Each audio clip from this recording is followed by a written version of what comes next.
நீங்க சென்னைக்கு வருவதற்கு காரணமாக அமைந்தது எது? நானு கல்லூரி படிச்சுட்ருக்கும்போது, ஒரு நாள் என்ன வந்து மின்பிம்பங்கள்லேருந்து அழைச்சாங்க. அழைச்சிட்டு, "உங்க கதை ஒண்ணு நாங்க தொடரா எடுக்கிறோம்" அப்படின்னு சொன்னாங்க. அப்போ வந்து இந்த மைக்ரோ தொடர்கள் வந்து கொண்டிருந்த ஆமா. காலம். அதில என்னோட பிணைக்கைதிகள்னு ஒரு கதைய வந்து எடுத்தாங்க. அதுதான் சமுத்திரக்கனி அவர்களுடைய முதல் சீரியல். ம்.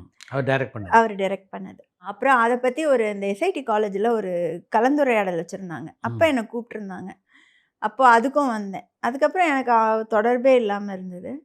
அப்புறம் நான் ரேடியோல வேலை பார்த்துட்டுருக்கும்போது, கைலாசம் அவர்கள் புதிய தலைமுறையில ஜாயின் பண்ணியிருந்தாரு. ஸோ அவர் வந்து என்ன கூப்ட்டாரு. நான் உடனே அடுத்த நாளே வந்துட்டேன். வந்து என்ன ஒரு டீ கடையில வச்சு எனக்கு ஒரு அப்பாயின்ட்மென்ட் ஆர்டர் குடுத்தாரு. ப "இனிமே பண்ணு" அப்படின்னு சொல்லிட்டு. ம்.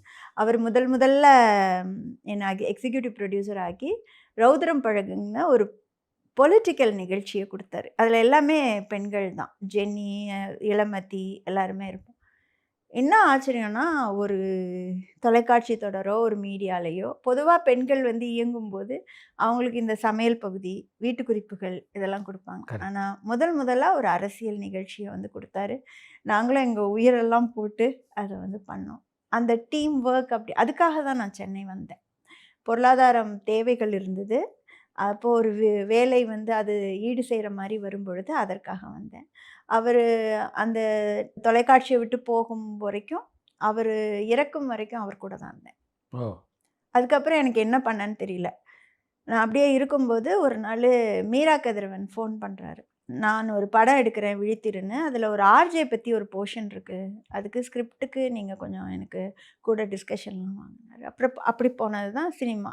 அப்ப அங்கலாம் வந்து பேசிட்டு இருக்கும்போது, அ அவர் வந்து ஏதோ ஒரு பாட்ட பத்தி அந்த இசையமைப்பாளர்ட்ட சொன்னாரு. இதுக்கு ஒரு பாட்டு எழுதணும்னு. நான் இப்படி திரும்பி கேட்டேன். "மீரா நான் எழுதட்டா?" அப்படின்னு. அவர் சரின்னாரு. அது வந்து அவ்வளோ ஈஸியா வந்து அந்த முதல் வாய்ப்பு எனக்கு கிடைச்சது. அதில நான் அந்த வெள்ளை இரவேங்கிற பாடல் வந்து எழுதினேன். அதில 5 கதைகள். அதில ஒரு கதைக்கு மீரா கூட நான் வந்து எழுதினேன்.